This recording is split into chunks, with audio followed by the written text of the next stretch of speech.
Our family friend named Brooke Burke-Charvet introduced us to Operation Smile as she knew I was doing public speaking, so she asked if I wanted to speak at one of the galas. And after that, I continued speaking for about a year, and then I was invited to the Cebu, Philippines for my first medical mission trip, and now I'm here. I do different things for Operation Smile. A lot of what I do is fundraising, to raise money for the mission trips and for the operations. So I do a lot of speeches and public speaking for the galas or for different events. Skyler, my daughter, introduced me to this. She's something. She's really engaged. A couple of years ago, she was invited to give a speech at an Operation Smile event, and she just really connected. This is my second time, so I kind of knew what was going to happen. We played with the kids during screening days, bubbles and toys and balloons. I think that most people don't really realize, how nervous some of these people get and how excited they get, or all these different emotions. If you tell the truth, the first day you're excited and you feel a certain connection, a certain anticipation. The little boy that I followed, that I met on the first day, Fabiano Liao, they traveled 5 days on a boat. 144 hours to get here because he then had to take a bus for 14 hours.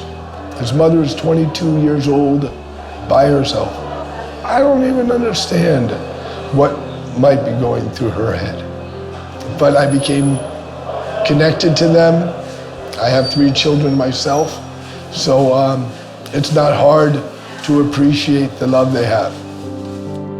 I think me and all the volunteers were trying to do whatever we could to help make the families more comfortable, just anything we could do to help. I had never seen a child with a cleft palate or cleft lip before coming, and I think when I did see him, it makes you wonder, I guess, how much you're taking for granted and how much more you can do to help these kids. And then surgery days came. We're still playing, but the mothers are getting nervous and the kids are a little anxious, and there's a lot going on.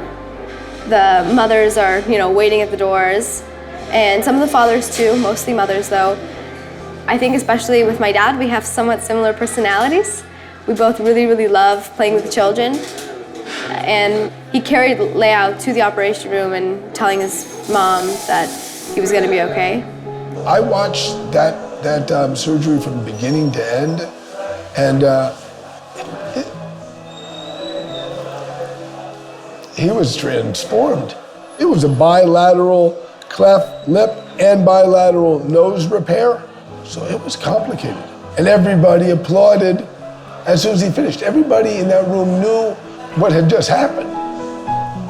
This surgeon and the whole team were remarkable.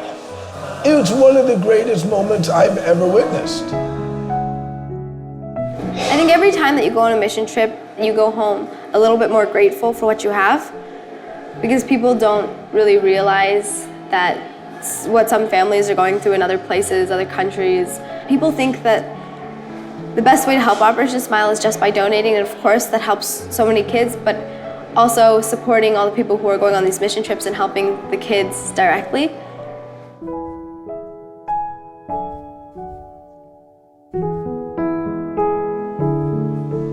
People need to balance their life with value. Not just live nicely, but deep-rooted, stick to the ribs value. I'm really indebted to Operation Smile for this.